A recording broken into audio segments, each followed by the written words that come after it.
ନମସ୍କାର। ଆଉ ଥରେ ମୁଁ ଆପଣମାନଙ୍କୁ ଆମ ଓଡ଼ିଆ ସବ ସ୍କୁଲ ପାଠରେ ସ୍ୱାଗତ କରୁଅଛି। ପ୍ରିୟ ଶ୍ରୋତା, ଆମେ ଗତ ସପ୍ତାହରେ ଗୀତ ସଂଗୀତା ଭାଗ 1 ଆଲୋଚନା କରିଥିଲୁ। ଆଉ ଆମେ ଏହି ସପ୍ତାହରେ ଗୀତ ସଂଗୀତା ଭାଗ 2 ଆଲୋଚନା କରିବାକୁ ଯାଉଅଛୁ। ଆଉ ଥରେ ସମସ୍ତ ଭାଇ ଭଉଣୀମାନଙ୍କୁ, ସମସ୍ତ ଶ୍ରୋତାମାନଙ୍କୁ ଆମ ଏହି ଓଡ଼ିଆ ସବ ସ୍କୁଲ ପାଠ ନିମନ୍ତେ ସ୍ୱାଗତ କରୁଅଛି, ଯାହା ଆମ ଆଡଭେଣ୍ଟିଷ୍ଟ ୱର୍ଲ୍ଡ ରେଡିଓ ଦ୍ୱାରା ପ୍ରସ୍ତୁତ କରାଯାଉଅଛି ଆମ ଓଡ଼ିଆ ଭାଇ ଭଉଣୀମାନଙ୍କ ପାଇଁ। ତାହେଲେ ଚାଲନ୍ତୁ ଏହି ସପ୍ତାହର ପାଠ ବିଳମ୍ବ ନ କରି ଆମେ ଆରମ୍ଭ କରିବା। ତାହା ପୂର୍ବେ ଚାଲନ୍ତୁ ନିଜକୁ ସମର୍ପଣ କରି ତାହାଙ୍କ ମଧୁର ନାମରେ ଆମେ ପ୍ରାର୍ଥନା କରିବା। ହେ ଆମ୍ଭମାନଙ୍କ ସର୍ବଶକ୍ତି ସର୍ବଜ୍ଞାନୀ ପ୍ରେମର ସାଗର, ଦୟାମୟ ଅନ୍ତର୍ଜମୀ ଅନୁଗ୍ରହ ପରମ ପିତା, ଧନ୍ୟବାଦ ଅର୍ପଣ କରୁଅଛୁ। ବର୍ତ୍ତମାନ ଯେଉଁ ସମୟ ସବ ସ୍କୁଲ ପାଠ ପଢ଼ିବା ପାଇଁ ଆମମାନଙ୍କୁ ଏହି ସମୟ ପ୍ରଦାନ କରିଅଛ, ଯେପରିକି ଏହି ସବ ସ୍କୁଲ ପାଠ ତୁମ ସେହି ପବିତ୍ର ଭବିଷ୍ୟତବାଣୀ ବିଷୟରେ ଆମେ ଜାଣିପାରିବୁ। ଏଥିପାଇଁ ଆମମାନଙ୍କୁ ଆଶୀର୍ବାଦରେ ପରିପୂର୍ଣ୍ଣ କର, ବୁଦ୍ଧିରେ ଜ୍ଞାନରେ ପରିପୂର୍ଣ୍ଣ କର, ଆଉ ସେହି ପବିତ୍ର ଆତ୍ମା ଦ୍ୱାରା ଆମମାନଙ୍କୁ ପରିଚାଳନା କର, ଯେପରିକି ତୁମ ସେହି ଭବିଷ୍ୟତବାଣୀ ବିଷୟରେ ଆମେ ଅଧିକ ରୂପେ ଜାଣିପାରିବୁ। ଏହି ଛୋଟ ପ୍ରାର୍ଥନା ଯୀଶୁଙ୍କ ନାମେ ମାଗୁଅଛି, ଶୁଣି ଗ୍ରହଣ କର। ଆମେନ୍। ବନ୍ଧୁ, ଆମେ ଏହି ସପ୍ତାହରେ ପଢୁଛୁ ଗୀତ ସଂଗୀତାର ବା ଗୀତ ସଂଗୀତରେ ଭାଗ 2। ଗତ ସପ୍ତାହ ଆମେ ଦେଖିଥିଲୁ ଗୀତ ସଂହିତା ଭାଗ 1। ତାହେଲେ ଚାଲନ୍ତୁ ଏହି ଗୀତ ସଂହିତା ଭାଗ 2 ଆମେ ଦେଖିବା। ଆଉ ଏହି ଗୀତ ସଂଗୀତା ଭାଗ 2ରେ ଆମେ ବିଶେଷ ଭାବରେ ଆଲୋଚନା କରିବା କି ଭବିଷ୍ୟତବାଣୀ କିପରି ପୂର୍ଣ୍ଣ ହେଉଛି ତାହା ବିଷୟରେ ଆମେ ଦେଖିବା। ତାହା ପୂର୍ବେ ଚାଲନ୍ତୁ ଆମ ସେହି ସ୍ୱର୍ଣ୍ଣ ପଦ ଦେଖିବା, ଯାହା ଆମେ ଦେଖୁଅଛୁ ଗୀତ ସଂହିତା 67:3-4। ଦେଶୀୟମାନେ ଆହ୍ଲାଦିତ ହୁଅନ୍ତୁ ଓ ଆନନ୍ଦ ସଖା ସୁଗାନ କରନ୍ତୁ, କାରଣ ତୁମ୍ଭେ ନ୍ୟାୟର ଗୋଷ୍ଠୀ ବର୍ଗର ବିଚାର କରିବ ଓ ପୃଥିବୀରେ ଦେଶୀୟମାନଙ୍କୁ ଶାସନ କରିବ। ହେ ପରମେଶ୍ୱର, ଗୋଷ୍ଠୀମାନେ ତୁମ୍ଭର ପ୍ରଶଂସା କରନ୍ତୁ, ଯାବତୀୟ ଗୋଷ୍ଠୀ ତୁମ୍ଭର ପ୍ରଶଂସା କରନ୍ତୁ। ଗୀତ ସଂହିତା 67:3-4। ବନ୍ଧୁ, ଗୀତ ଲେଖକ ବିଶେଷ ଭାବରେ ଏଇ ପୃଥିବୀର ନିବାସୀମାନେ ପରମେଶ୍ୱରଙ୍କୁ କିପରି ପ୍ରଶଂସା କରିବେ, କିପରି ତାଙ୍କ ସେହି ଭବିଷ୍ୟତବାଣୀ ପାଇଁ ନିଜକୁ ପ୍ରସ୍ତୁତ କରିବେ, ଆଉ କିପରି ପରମେଶ୍ୱରଙ୍କ ବାକ୍ୟ ଅନୁସାରେ ସେମାନେ ଚାଲିବେ, ତାହା ବିଷୟରେ ଆମେ ଦେଖୁଅଛୁ। ବନ୍ଧୁ, ଗୀତ ସଂଗୀତରେ ମିଳୁଥିବା ଭବିଷ୍ୟତବାଣୀ ଗୁଡ଼ିକ ମଧ୍ୟରୁ ଆମେ ଏହି ପୃଥିବୀରେ ପରମେଶ୍ୱରଙ୍କର ସରକାରର ନିଶ୍ଚିତ ପ୍ରତିଷ୍ଠା ଦିଗରେ ଆଗେଇ ନେଉଥିବା ଚୂଡ଼ାନ୍ତ ଘଟଣା ଗୁଡ଼ିକ ଆମ୍ଭେ ପ୍ରଶଂସା କରିପାରିବା। ବନ୍ଧୁ, ବିଭିନ୍ନ ଗୀତରେ ଆମେ ଅଧ୍ୟୟନ କରିବୁ, ଆମ୍ଭେ ଘଟଣାର ଅଗ୍ରଗୀତ ଦେଖିବୁ, ଯାହା ଦ୍ୱିତୀୟ ଆଗମନର ପୂର୍ବ ମୁହୂର୍ତ୍ତରୁ ସହସ୍ରାବ୍ଦ ପରେ ପାପର ବିନାଶ ପର୍ଯ୍ୟନ୍ତ ଘଟିବ। ମାନେ ସହସ୍ର ପରେ ପାପର ବିନାଶ ଘଟିବ। ଏସବୁ ଘଟଣାକୁ ଦୃଷ୍ଟିରେ ରଖି ଏବେ ଆମେ ଲକ୍ଷ୍ୟ କରିବା, ଯାହା ଗୀତ ସଂହିତା 66, ଗୀତ ସଂହିତା 48, ଗୀତ ସଂହିତା 75 ଆଉ ଗୀତ ସଂହିତା 67। ପ୍ରଥମରେ ଆମେ ଦେଖିବା ଦୁଃଖରେ ଆଶା ଭାଗ 1, ଦୁଃଖରେ ଆଶା ଭାଗ 2। ତାପରେ ଆମେ ଦେଖିବା ଅନ୍ତିମ ବିଜୟ। ତାପରେ ଆମେ ଦେଖିବା ପାପର ଅନ୍ତ। ଆଉ ବର୍ତ୍ତମାନ ସମୟର କାର୍ଯ୍ୟ ବା ଆଜି ଆମର କାର୍ଯ୍ୟ। ତାହେଲେ ଚାଲନ୍ତୁ ପ୍ରଥମ ଭାଗ ବା ପ୍ରଥମ ବା ଦୁଃଖର ଦୁଃଖରେ ଆଶା ଦେଖିବା ଭାଗ 1। ଯେପରିକି ଗୀତ ସଂହିତା 67 ରେ ଆମେ ଦେଖୁଅଛୁ 1, ସେଠି ଦେଖୁଛୁ ପରମେଶ୍ୱର ମାନଙ୍କ ଆଶ୍ରୟ ଓ ବଳ, ଦୁଃସା କାଳରେ ଅତି ନିକଟବର୍ତ୍ତୀ ସହାୟ। ଗୀତ ସଂହିତା 46:1। ବନ୍ଧୁ, ଗୀତ ସଂହିତା ଗୀତ ଲେଖକ 46ରେ କଣ ଘଟଣା ଘଟୁଅଛି ତାହା ପୂର୍ବମାନରେ ସେ କରେ, ଯାହାକି ଆମେ ପ୍ରକାଶିତ 6:14 ବା କିମ୍ବା ଦ୍ୱିତୀୟ ପିତର 3:12 ସେଇ ଯୋଉ ଦ୍ୱିତୀୟ ତିମୋଥୀ 2:12 ଭବିଷ୍ୟତବାଣୀ, ପ୍ରକାଶିତର 6:14 ଭବିଷ୍ୟତବାଣୀ ସହିତ କିପରି ସମ୍ବନ୍ଧିତ ତାହା ବିଷୟରେ ଆମେ ଦେଖିବା। ଆଉ ଏହି ସବୁ ଆମମାନଙ୍କୁ କି ପ୍ରକାର ପ୍ରଭାବିତ କରିବ ତାହା ବିଷୟରେ ଆମେ ଦେଖିବା। ପ୍ରଥମରେ ଆମେ ଦେଖିବା ପୃଥିବୀରେ କଣ ଘଟୁଛି ଆଉ ଏହାକୁ ହଟାଇ ଦିଆଯିବ ବୋଲି ଆମେ ଦେଖିବା। କିପରି ଏଇ ଯୋଉ ପୃଥିବୀର ଘଟଣାକୁ ହଟାଇ ଦିଆଯିବ ଆଉ ପର୍ବତ ଗୁଡ଼ିକ ଗତି କିପରି କରୁଛନ୍ତି ତା ବିଷୟରେ ଆମେ ଦେଖିବା। ତାପରେ ଆମେ ଦେଖିବା ପାଣି ଗର୍ଜନ କରୁଛି ଓ ଜାତିମାନେ ଗର୍ଜନ କରନ୍ତି। ବନ୍ଧୁ, ଯେପରି ଆମେ ଦେଖିଲୁ କି ପୃଥିବୀର କଣ ଘଟୁଛି ଆଉ ଏହି ବିଷୟରେ ଈଶ୍ୱର ଆମମାନଙ୍କୁ କଣ କହନ୍ତି।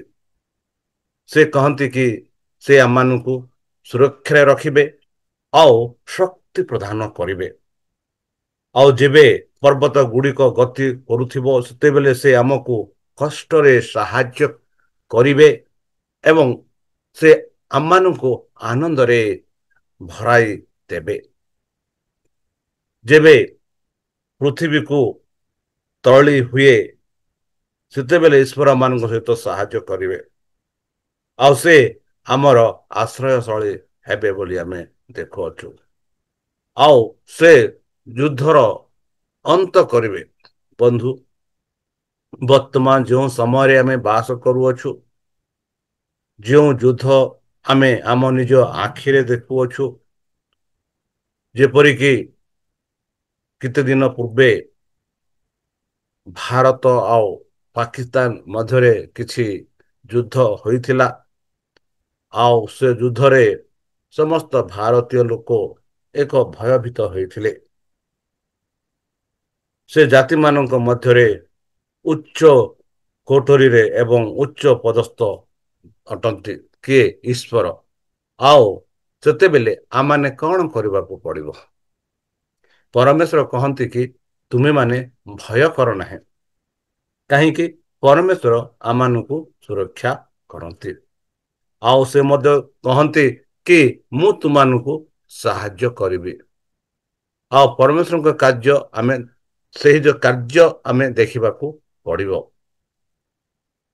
ସ୍ଥିର ରୁହ ଏବଂ ପରମେଶ୍ୱରଙ୍କୁ ଜାଣ, ମାନେ ଆମେ ଶାନ୍ତିରେ ରହିବା, ଈଶ୍ୱରଙ୍କ ଠାରେ ବିଶ୍ୱାସ କରିବା, ଯେପରିକି ଆମେ ଶାନ୍ତି ପ୍ରାପ୍ତ ହେଇବା। ଯେହେତୁ ପରମେଶ୍ୱର ଆମମାନଙ୍କର ଆଶ୍ରୟ ଦିଅନ୍ତି ଆଉ ସେ ଆମମାନଙ୍କୁ ସୁରକ୍ଷା କରନ୍ତି।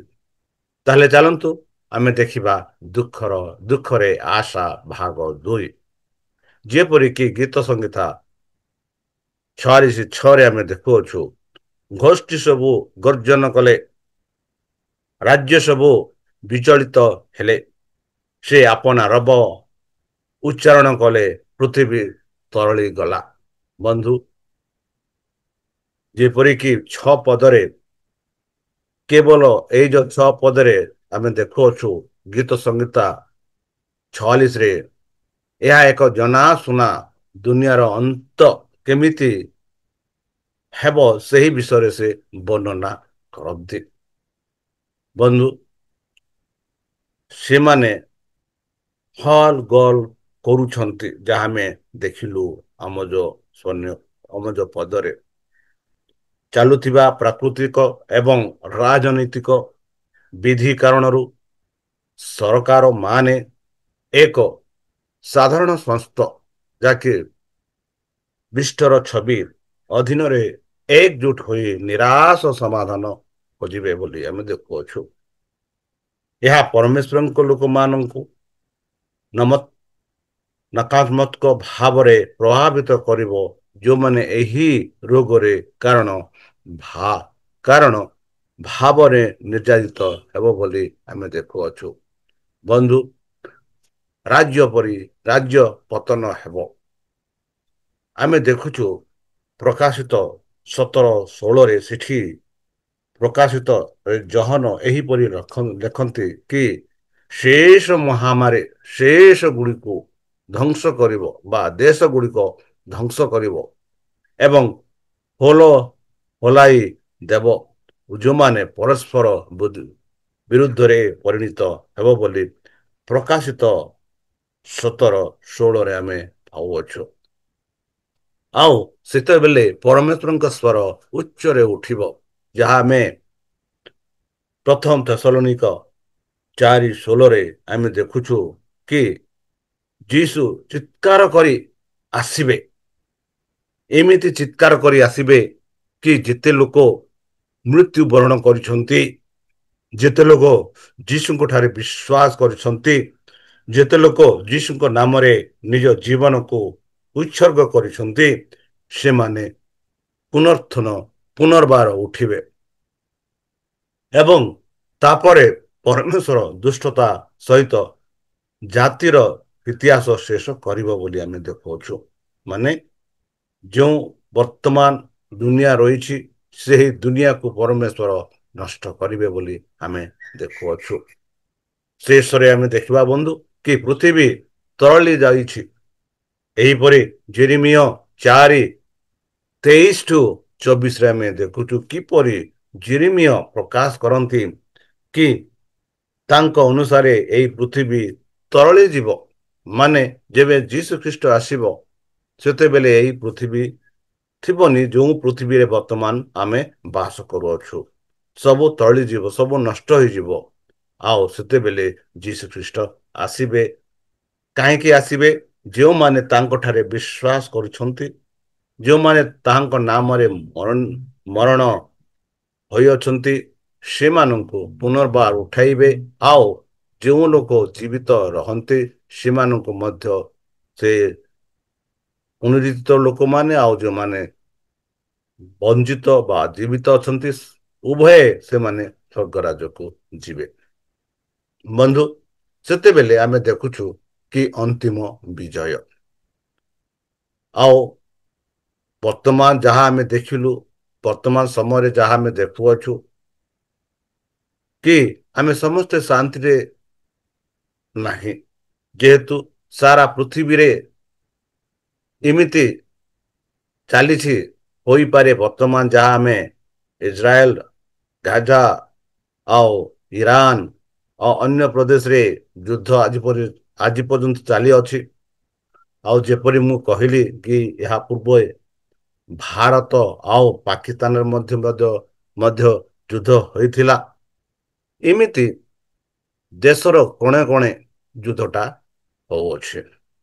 ଆଉ ଏହି ଯୁଦ୍ଧରେ ଆମେ ଏମିତି ଯୁଦ୍ଧ କରୁଛୁ, ସେଇ ଯୁଦ୍ଧ ହଉଛି ଶୈତାନ, ଯିଏକି ଏମାନଙ୍କୁ ତାଙ୍କ ହସ୍ତରେ ରଖିବା ପାଇଁ ଚେଷ୍ଟା କରୁଅଛି। ତାଙ୍କ ନିର୍ଣ୍ଣୟ ଆମ ଜୀବନରେ କରିବା ପାଇଁ ଦେଖୁଛନ୍ତି। ଆମେ ସେହି ନିର୍ଣ୍ଣୟରୁ ଆମେ ବିଜୟୀ ହେବା। ଗୀତ ସଂହିତା 45:3 ଆମେ ଦେଖୁଅଛୁ, ହେ ବୀର ତୁମ୍ଭ କଟି ଦେଶରେ ଆପଣା ଖଡ୍ଗ ଆପଣା ମହିମା ଓ ପ୍ରଭାବ ବାନ୍ଧ। କେଡ଼େ ସୁନ୍ଦର ଭାବରେ ଗୀତ ଲେଖକ କହନ୍ତି। ବନ୍ଧୁ ଏମିତି ଏକ ସ୍ଥାନ ରହିବ ଯେଉଁଠାରେ ପ୍ରାଚୀନ କାଳରେ ଅଞ୍ଚଳରେ ଅଧିକାରକୁ ପ୍ରତିନିଧିତ୍ୱ କରିବାର ଏକ ଉପାୟ ଥିବ ବୋଲି ଦ୍ୱିତୀୟ ବିବରଣ 11:24 ଆମେ ଦେଖୁଛୁ କି ଏମିତି ସ୍ଥାନ ଥିବ, ଯାହା ସେଇ ସ୍ଥାନ ହେଉଛି ପ୍ରାଚୀନ କାଳର ଅଞ୍ଚଳରେ। ଆଉ ଗୋଟିଏ ସ୍ଥାନରେ ଏକ ନିର୍ଦ୍ଦିଷ୍ଟ ପାତାଳ ପତାକା ପତାକା ଲଗାଇବା କିମ୍ବା ଉତ୍ତୋଳନ କରି ବର୍ତ୍ତମାନ ଯାହା କରାଯାଏ ସେହିଭଳି କିଛି ହେବ ବୋଲି ଆମେ ଦେଖୁଅଛୁ। ବନ୍ଧୁ, ଯେତେବେଳେ ଶୈତାନ ପରମେଶ୍ୱରଙ୍କ ସମ୍ମୁଖରେ ଠିଆ ହୋଇ କହିଲେ ଯେ ସେ ବର୍ତ୍ତମାନ ପରମେଶ୍ୱରଙ୍କ ସମ୍ମୁଖରେ ଉପସ୍ଥିତ ଅଛନ୍ତି, ଆଉ ପରମେଶ୍ୱର ଶୈତାନଙ୍କୁ ପଚାରିଲେ, ତେବେ ଶୈତାନ ଏହିପରି ଉତ୍ତର ଦେଉଛନ୍ତି ଯାହା ଆମେ ଆଇବ 1:6 ପାଉଅଛୁ। ଏଥିରେ ସଦାପ୍ରଭୁ ଶୈତାନଙ୍କୁ କହିଲେ, ତୁମ୍ଭେ କେଉଁଠାରୁ ଆସିଲ? ତହିଁରେ ଶୈତାନ ସଦାପ୍ରଭୁ ଉତ୍ତର କରି କହିଲା, ପୃଥିବୀରେ ଏଣେ ତେଣେ ଭ୍ରମଣ କରି ତହିଁ ମଧ୍ୟରେ ଗମନାଗମନ କରି ଆସିଲି ବୋଲି ଶୈତାନ ସଦାପ୍ରଭୁ ପରମେଶ୍ୱରଙ୍କ ଠାରେ ଏହିପରି ପରମେଶ୍ୱରଙ୍କୁ କହୁଅଛନ୍ତି। ମାନେ ଏହାର ଅର୍ଥ ହେଉଛି ବର୍ତ୍ତମାନ ଶୈତାନ ଏହି ପୃଥିବୀର ମାଲିକ, ଆଉ ମାଲିକ ହିସାବରେ ସେ ଏଇ ଯୋଉ ପୃଥିବୀ ଲୋକମାନଙ୍କୁ ତାଙ୍କ ଅଧୀନରେ ରଖିବା ପାଇଁ ଚେଷ୍ଟା କରୁଅଛି।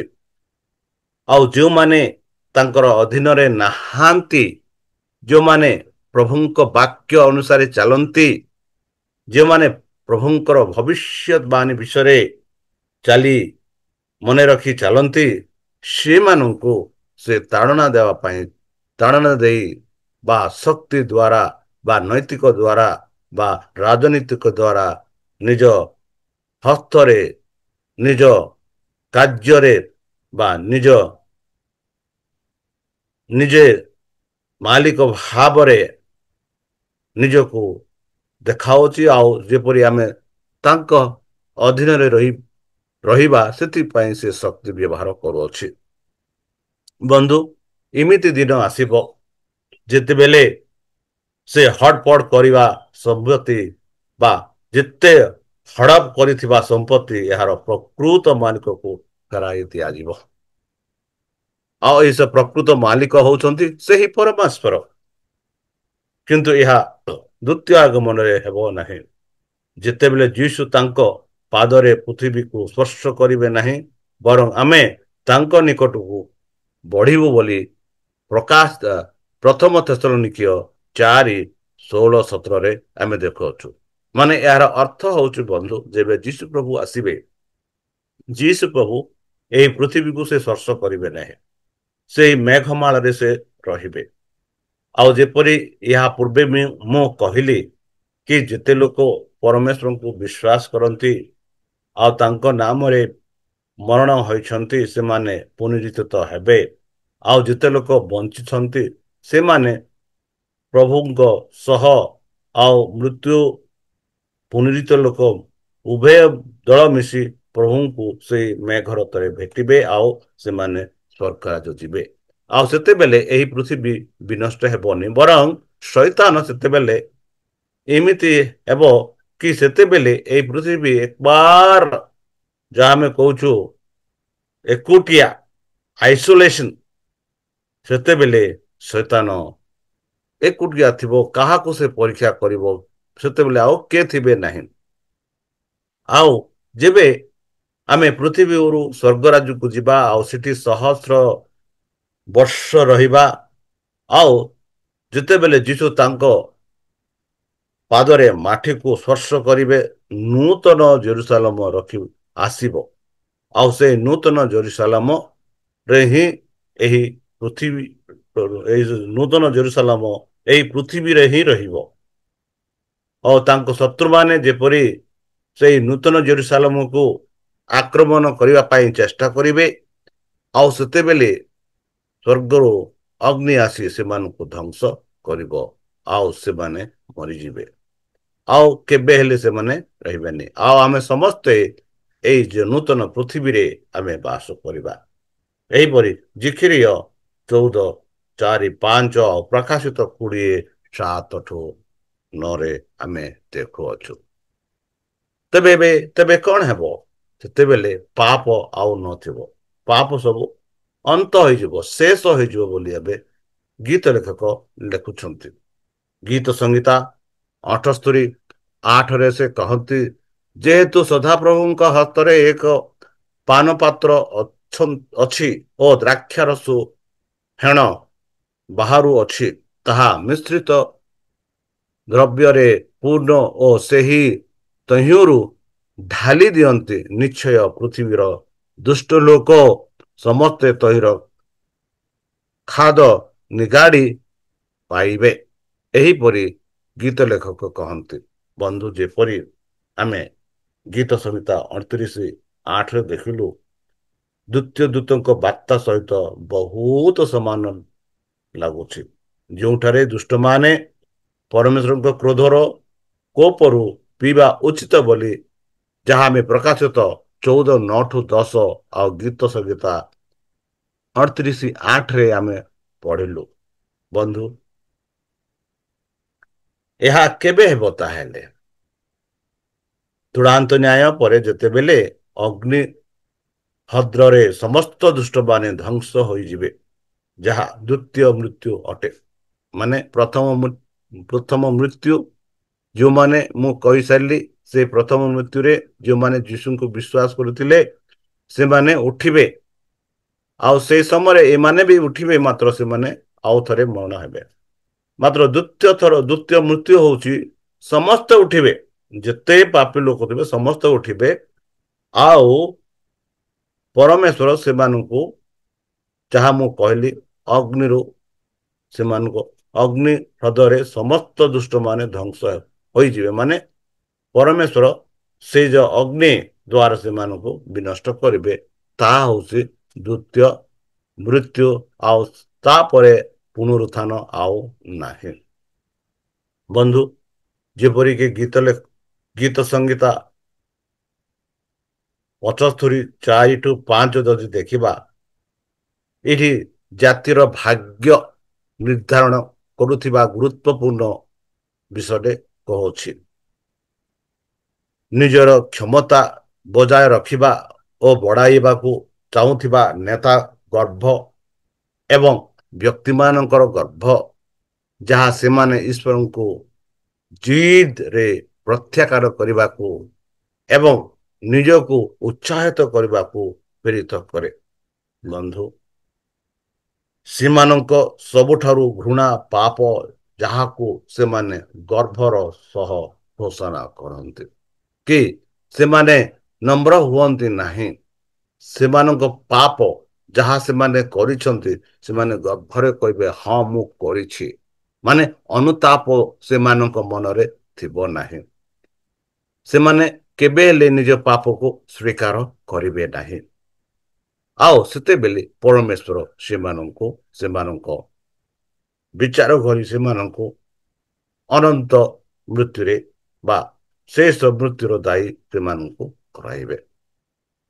କିନ୍ତୁ ଯେଉଁ ନମ୍ର ଲୋକମାନେ ପରମେଶ୍ୱରଙ୍କ ନିକଟରେ ସମର୍ପଣ କରିବେ, ଯେଉଁମାନଙ୍କ ପାଇଁ ଭବିଷ୍ୟତ ବହୁତ ଭିନ୍ନ ହେବ। ବନ୍ଧୁ, ଯେଉଁ ଲୋକମାନେ ପରମେଶ୍ୱରଙ୍କ ଠାରେ ନମ୍ର ହେବେ, ସେମାନଙ୍କ ପାଇଁ ଭବିଷ୍ୟତ ବାଣୀ ବହୁତ ଭିନ୍ନ ହେବ। କାରଣ ଆମେ ସମସ୍ତେ ବ୍ରହ୍ମାଣ୍ଡ ଆଗରେ ପରମେଶ୍ୱରଙ୍କ ଦ୍ୱାରା ଉନ୍ନତ ହେବୁ ବୋଲି ଗୀତ ସଂହିତା 38:10 ପାଉଛୁ। ସେହିପରି ଯାକୁବ 4:10 ମଧ୍ୟ ଯାକୁବ କହନ୍ତି। ବନ୍ଧୁ, ତାହେଲେ ବର୍ତ୍ତମାନ ଆମେ ଏହି ଦୁନିଆରେ ବାସ କରୁଛୁ। ତାହେଲେ ଆମର କାର୍ଯ୍ୟ କ'ଣ? ଆଜି ଆମର କାର୍ଯ୍ୟ କ'ଣ? ଯେବେ ଏହି ସବୁ ଆମେ ଶୁଣୁଅଛୁ, ଏହି ସବୁ ବାଇବେଲ ଦ୍ୱାରା ଜାଣୁଅଛୁ, ତାହେଲେ ଆମର କର୍ତ୍ତବ୍ୟ କ'ଣ? ଆମର କାର୍ଯ୍ୟ କ'ଣ? ଗୀତ ସଂହିତା 67:2 ଆମେ ପାଉଛୁ, ତହିଁରେ ପୃଥିବୀରେ ତୁମର ପଥ, ତୁମ ଦାୟ ଗୋଷ୍ଠୀ ମଧ୍ୟରେ ତୁମର ପରିତ୍ରାଣ ଜଣାଯିବ। ହଁ ବନ୍ଧୁ, ଯୀଶୁଙ୍କ ବିଷୟରେ ଆମେ ସମସ୍ତେ ଜାଣୁଅଛୁ। ଯୀଶୁ ପ୍ରଭୁ ଆମମାନଙ୍କ ପାଇଁ ନିଜ ଜୀବନ ଦାନ ଦେଇଥିଲେ। ସେ ମରଣ ହେଲେ ଯେପରିକି ଆମେ ପରିତ୍ରାଣ ପାଇବା। ଆଉ ଆମର କର୍ତ୍ତବ୍ୟ ଏହା ଆମର କାର୍ଯ୍ୟ ଏହା ଯେ ସେହି ପରିତ୍ରାଣକୁ ଆମେ ପ୍ରକାଶିତ କରିବା। ସେହି ଦିନ ବିଷୟରେ ଯେପରିକି ଆମେ ପରମେଶ୍ୱରଙ୍କ ମହିମା, ପରମେଶ୍ୱରଙ୍କ ଉଜ୍ଜ୍ୱଳ, ପରମେଶ୍ୱରଙ୍କ କାର୍ଯ୍ୟକୁ ଆମେ ଦେଖିବା ଯେ ଆମକୁ ସୂର୍ଯ୍ୟଙ୍କ ଆଲୋକର ଆବଶ୍ୟକତା ପଡ଼ିବ ନାହିଁ। ସେହିପରି ପ୍ରକାଶିତ 22:5ରେ ପାଉଛୁ କି ଆମେ ଏମିତି ସ୍ଥାନରେ ଥିବା ଯେଉଁଠାରେ ସୂର୍ଯ୍ୟର କିଛି ଆବଶ୍ୟକ ନାହିଁ, ଯେହେତୁ ପରମେଶ୍ୱର ହେଉଛନ୍ତି ଆମର ଉଜ୍ଜ୍ୱଳ, ଆମର ଦୀପ, ଆମର ସୂର୍ଯ୍ୟ। ବନ୍ଧୁ,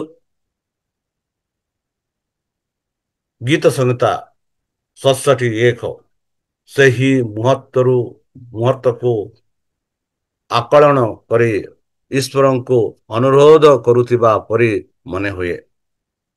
ଯେପରିକି ଗଣନା 6:25ରେ ଆମେ ପାଉଛୁ, ତାଙ୍କ ଚେହେରାରୁ ଆମ ଉପରେ ଚମକାଇ ଦିଅନ୍ତୁ,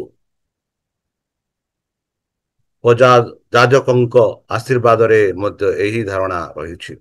ବନ୍ଧୁ, ଆମେ ଯେପରିକି ଈଶ୍ୱରଙ୍କର ଉଜ୍ଜ୍ୱଳ ପାଇବା, ଯେପରି ଆମେ ଦେଖୁଅଛୁ କି ଏଇ ଯୋଉ ଚେହେରା, ତେବେ ମଉସା ଚାହିଁଲେ ପରମେଶ୍ୱରଙ୍କର ସେହି ଯୋଉ ଗୌରବମୟ ଦେଖିବା ପାଇଁ ଚାହିଁଲେ, ଯେବେ ପରମେଶ୍ୱର ସୀମା ମଉସାକୁ ସାକ୍ଷାତ କଲେ, ଆଉ ଯେବେ ସେହି ପର୍ବତରୁ ତଳକୁ ଆସିଲେ, ତାଙ୍କ ଚେହେରା ଏମିତି ଉଜ୍ଜ୍ୱଳ ଥିଲା।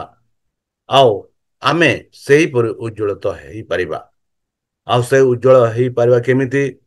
ସେହି ଯୀଶୁଙ୍କ ଦ୍ୱାରା, ଯେହେତୁ ଯୀଶୁ କ୍ରୁଶରେ ଆମମାନଙ୍କ ପାଇଁ ମୃତ୍ୟୁବରଣ କଲେ, ଆଉ ସେ ପରମେଶ୍ୱରଙ୍କ ଚେହେରା ଆମ ଉପରେ ଉଜ୍ଜ୍ୱଳ ହେବା ସମ୍ଭବ କଲେ। ଏହା ସ୍ପଷ୍ଟ ଯେ ବନ୍ଧୁ, ଏହା କେବଳ ସେତେବେଳେ ଘଟିବ ଯେତେବେଳେ ଆମେ ତାଙ୍କର ସହିତ ରହିବୁ, ତେବେ ହିଁ ଏହା ସମ୍ଭବ ହେବ। ଈଶ୍ୱର ଚେହେରା ଏବେ ଆମ ଉପରେ ଚମକି ପାରିବ କି? ଟିକିଏ ଚିନ୍ତା କର ବନ୍ଧୁ। ହଁ, ଚମତ୍କିବ। ଯଦି ଆମେ ପବିତ୍ର ଶାସ୍ତ୍ର ବାଇବଲ ପଢ଼ିବା, ଧ୍ୟାନ କରିବା, ପରମେଶ୍ୱରଙ୍କ ଠାରେ ବିଶ୍ୱାସ କରିବା, ତେବେ ହିଁ କେବଳ ଆମକୁ ଖୁସି ଓ ଉତ୍ସାହିତ କରିବା ପାଇଁ ପରମେଶ୍ୱର ଚେହେରା ଆମ ଉପରେ ଉଜ୍ଜ୍ୱଳ ହୁଏ, ଯାହା ଦ୍ୱାରା ଆମେ ଅନ୍ୟମାନଙ୍କ ରହିତ ପାଇଁ ତାଙ୍କ ମହିମାକୁ ପ୍ରତିଫଳିତ କରିପାରିବା, ଯାହା ଦ୍ୱାରା ପୃଥିବୀ ପରମେଶ୍ୱରଙ୍କୁ ଜାଣିପାରିବ ଏବଂ ତାଙ୍କର ପ୍ରଶଂସା କରିବ। ଏପରି କରନ୍ତି ନାହିଁ, ଏପରି କରନ୍ତି ନାହିଁ ବନ୍ଧୁ। ଯେବେ ଆମେ ଏପରି କରିବା ନାହିଁ, ଆମର ଯଦି ଅନ୍ୟ ଲୋକ ପରମେଶ୍ୱରଙ୍କ ବିଷୟରେ ଜାଣିବାକୁ ଇଚ୍ଛା କରୁଛନ୍ତି, ଆମର ଜୀବନ ଏକ ଉଜ୍ଜ୍ୱଳ ସ୍ୱରୂପେ ଦର୍ଶାଇବାକୁ ପଡ଼ିବ।